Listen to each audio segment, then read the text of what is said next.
मी सुरुवातीला दिलगिरी व्यक्त करतो. पुणे महानगरपालिकेचे आयुक्त आदरणीय कुणाल कुमार साहेबांनी आपल्याला 10:30ची वेळ दिली होती, परंतु पुणे शहराच्या विद्यमान आमदारांचा कार्यक्रम असल्यामुळं तो कार्यक्रम आटपून ते या कार्यक्रमाला येण्यासाठी निघालेले आहेत आणि कार्यक्रमाला उशीर झाला त्याबद्दल दिलगिरी व्यक्त करतो आणि प्रथम नवीन वर्षाच्या सर्वांना मनापासूनच्या शुभेच्छा देतो. बालेवाडी फाटा ते लक्ष्मीमाता मंदिर 24 मीटर डीपी रोड सिमेंटच्या करण्याचा निर्णय घेत असताना 2007 सालापासून तुमचं सर्वांचं प्रतिनिधित्व करत आजपर्यंत या परिसराचं मी प्रतिनिधित्व करत आहे. कधीही कुठल्या कामाचा नारळ फोडायचा नाही, डायरेक्टली घन मशीनसाठी कामं करायची हा माझा स्वभाव. परंतु या परिसरातल्या नागरिकांनी तुम्ही काय करावं त्या कळत नकळत सूचना दिल्यामुळं आज मला या ठिकाणी या भूमिपूजनाचा कार्यक्रम घ्यावा लागला. आज तुम्ही पाहत असाल कामत साहेबांनी सांगितलं की मी सोमवारपेठमध्ये राहत होतो, बानेरमध्ये राहायला आल्यानंतर परिस्थिती काय होती, आत्ताची परिस्थिती काय आहे. भारद्वाज साहेबांनी सांगितलं, हसननी साहेबांनी सांगितलं. आज पुणे महानगरपालिकेच्या हद्दीमध्ये 1997 साली जी गावं समाविष्ट झाली, यामध्ये 2007 साली पूर्व भागातून माजी आमदार आदरणीय बापूसाहेब पठारे स्थायी समितीचे चेअरमन झाल्यानंतर खऱ्या अर्थानं वडगाव शिरी चंद्रनगर या परिसराचा विकास झाला आणि एक नंबर म्हणून त्या परिसरामध्ये पुणे शहरामध्ये गल्लं गेलं.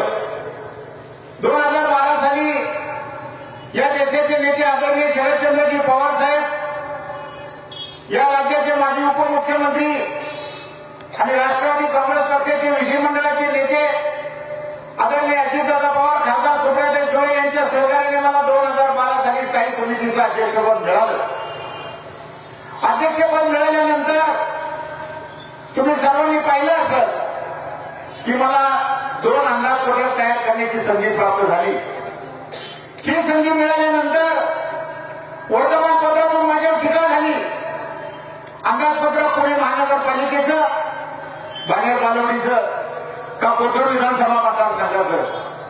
परंतु या गोष्टीला न घाबरता जास्तीत जास्त निधी मी या परिसरामध्ये आणण्याचा प्रयत्न केला. आमच्या रोड विभागाचे कांदळे साहेब या ठिकाणी आलेले आहेत. हे सर्व करत असताना मला या ठिकाणी नम्रपणे सांगावंसं वाटतं, 2007 पासून तर आज काळात या परिसराचं प्रतिनिधित्व करत असताना 2014 साली लोकसभेची निवडणूक झाली, विधानसभेची निवडणूक झाली. मला तरी या विधानसभा मतदारसंघात पराजय होण्याची मी झालो असलो तरी खचून न जाता नागरिकांची कामं करायची हा माझा सातत्याने ध्यास. आणि या ध्यासापोटी सकाळी 7 वाजल्यापासून तर संध्याकाळी 8 वाजेपर्यंत सातत्याने नागरिकांची कामं करण्याचा हा माझा ध्यास. 10-12 तास एका रोडवर उभं राहून कामं करून घेण्याची ताकद हिंमत या परिसरात दाखवल्यामुळे या भागातला चेहरा मला बदलण्यासाठी मी यशस्वी ठरलो.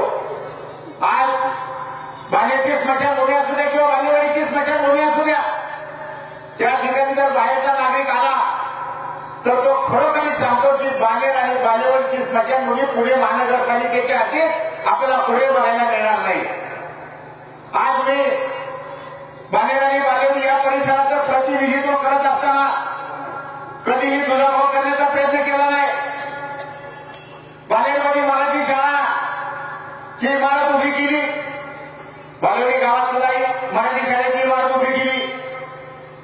बानेर गावामध्ये स्मशानभूमी बांधली, त्या धर्तीवर त्याच्यापेक्षा ताकदभर चांगली असणारी स्मशानभूमी ही बालेवाडी गावामध्ये उभी केली. गणपती विसर्जन घाट केला,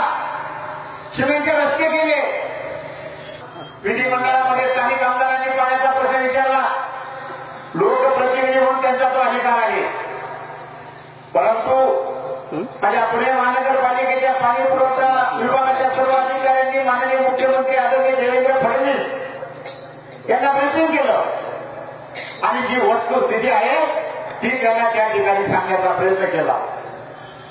एवढी सविस्तर माहिती विधिमंडळामध्ये माननीय मुख्यमंत्री महोदयांनी केली की बालेर आणि बालेवाडी या परिसराला पाणी पुरवठा हा टँकरनेच करावा लागतो. काही भाग उंचावर आहे ही वस्तुस्थिती आहे, नो ऑफर झोन आहे ही वस्तुस्थिती आहे.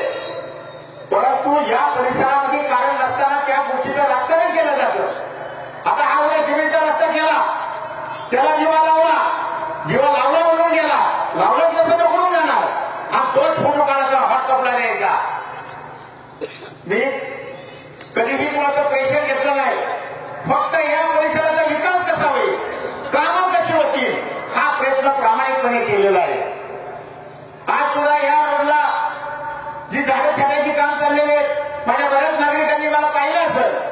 मी सकाळी 10 वाजल्यापासून संध्याकाळी 7 वाजेपर्यंत या रोडला थांबून माझ्या कर्मचाऱ्यांना सहकार्य करण्याची भूमिका घेतली. मी सांगतो ना, एखादा दिवा गेला असं तर तुम्ही आणून लावा ना, त्याचा फोटो काढा ना आणि द्या ना तुम्ही हा दिवा लावला म्हणून. आज किती कामं आणली गेली माहिती तुम्हाला. मोठं होऊन कामं आणवायची, आम्हाला किराया मिळत नाही, आम्हाला FSI मिळत नाही. मी तर अधिकाऱ्यांना सांगितलं डेव्हलपमेंट मध्ये जे आडवे येतात ना त्यांची नावं त्या बोर्डावर घ्या आणि ह्याच्यामुळे हे काम अडवलं म्हणून स्पष्ट घ्या, म्हणजे नागरिकांना कळेल नगरसेवक काम करतो का नाही करतो का शेतकरी अडवतो. आज बाहेरून आलेल्या नागरिकांना काय माहिती काम कुणी अडवलंय, फक्त ह्यानेच म्हणायचं नगरसेवक काम करत नाही. अरे पण अडवायला तुम्हीच लावताय, काम करत नाही म्हणून तुम्हीच म्हणताय. हे म्हणतात ना चोराच्या उलट्या बाबा अशी परिस्थिती निर्माण झालेली आहे. आज पाण्याचं सांगत असताना विधिमंडळामध्ये प्रश्न विचारण्याच्या आधी मी टेंडर लावलं. जवळजवळ 40 लाख रुपयाचं टेंडर आता कार्यरत आहे. प्रत्येक सोसायटीमध्ये आम्ही 1,500 रुपयाचा पिण्याच्या पाण्याचा टँकर फुकट देतो. का देतो फुकट? परंतु या परिसरामध्ये टँकरसाठी तलवारी काढाकाढी झालेली आहे. आपण कामं किती अडवली, तलवारी कोणी काढल्या ही माहिती घ्या खोलात जाऊ. आणि आज काही काही सोसायटीमध्ये 1, 2, 3 दिवसात 2 दिवसात 1 हप्त्याला टँकर पुरवण्याचं काम आम्ही या ठिकाणी करत असतो. मी एवढं तुम्हाला पोटतिडकीने काय सांगतो, मी तेवढं या परिसरासाठी करतो म्हणून सांगतो. आणि जर काय कळतच नसेल तर सांगण्याचा प्रश्न येत नाही. आज सकाळी उठल्यापासून तर संध्याकाळपर्यंत सातत्याने नागरिकांची कामं करायची हा एकच ध्यास आणि बालेवाडीचा विकास हेच एक ब्रीद वाक्य घेऊन मी या परिसरामध्ये काम करत आहे. काल तुम्हाला सर्वांना SMS द्वारे निरोप दिले, आपण सर्वजण या कार्यक्रमाला आला त्याबद्दल मी तुमचा प्रतिनिधी म्हणून तुमचं मनापासून स्वागत करतो. आणि आता थोड्याच वेळात या ठिकाणी आयुक्त साहेब येतील. सर्वांनी अल्पकार केल्याशिवाय कुणी जाऊ नका. आपल्या काही सूचना असतील तर सूचना आम्हाला तुम्ही जरूर द्या. त्या सूचनेचं तंतोतंतपणे पालन मी तुमचा प्रतिनिधी म्हणून निश्चित या ठिकाणी करण्याचा प्रयत्न करेन असा शब्द या कार्यक्रमाच्या निमित्ताने मी तुम्हाला सर्वांना देतो. आणि ज्या नागरिकांची शेतकऱ्यांची जमीन या रोडसाठी बाधित होणार आहे त्यांना मनापासूनचं सहकार्य, त्यांना मनापासूनचा मोबदला, कायद्याने जो मोबदला असेल तो मोबदला देण्याचा मी प्रयत्न करेन. कारण 10 घरांचा मोबदला देताना अडचणी निर्माण होतात. आज एकच सायकलचं घर मध्ये आलेलं आहे. परंतु केंद्र सरकारने एक नवीन धोरण जाहीर केलं की ज्या शेतकऱ्यांच्या जागा महानगरपालिकेच्या प्रकोष्ठातील ताब्यात घेतल्या जातील त्यांना डबल FSI द्यायचा. ह्या बातम्या वर्तमानपत्रामध्ये छापून आल्यामुळं नागरिक आम्हाला सांगतात की आमच्या जागा ताब्यात घेताना आम्हाला डबल FSI मिळू द्या, आमच्यावर तुम्ही अन्याय करू नका. म्हणून मोठी जी गार्डनची आरक्षण आपल्या परिसरामध्ये आहे त्या जागा आपल्याला अजून ताब्यात मिळाल्या नाही. फंड उपलब्ध करून द्यायची जबाबदारी माझी आणि मोठमोठे मागणीची राहील. सर्वे नंबर 35 बानेर या ठिकाणी जवळजवळ 7.5 एकर गार्डन आहे. पैकी 2.5 एकर जागा आपल्या ताब्यात आली तर 2.5 एकरवर आपण त्या ठिकाणी गार्डन तयार केलेलं आहे. मग ज्येष्ठ नागरिक असतील, महिला भगिनी असतील, लहान मुलं असतील, त्या ठिकाणी त्या कागदाचा उपयोग केला जातो. आणि एक लायब्ररी फॅसिलिटी असेल तर म्हातारे लोक जाऊन पेपर वाचू शकेल, मुलं ऍक्टिव्हिटी करू शकेल. सर्वे नंबर 164 बाहेर त्या ठिकाणी ज्येष्ठ नागरिक विनोद केंद्राचं काम आपलं चालू आहे. त्या ठिकाणी आपली लायब्ररी सुद्धा होणार आहे.